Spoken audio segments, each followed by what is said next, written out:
ramadaan kariim daawadayaal waxaase doonaysaa inaad la socoto waxa ka dhacaya dalka iyo weliba deegaanadaadii haddaba si aad toos ula socoto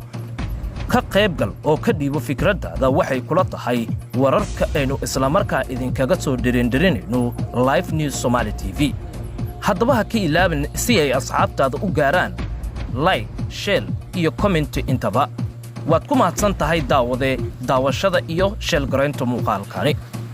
daawade mar walba waxaad tahay daawadaha keliya aynu doonayno inuu nala jaanqaado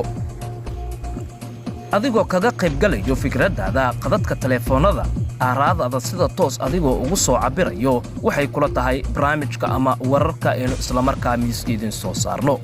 waad ku mahadsan tahay daawashadaada Live News Somali TV u raarici dhagaha kuna taageer aragtida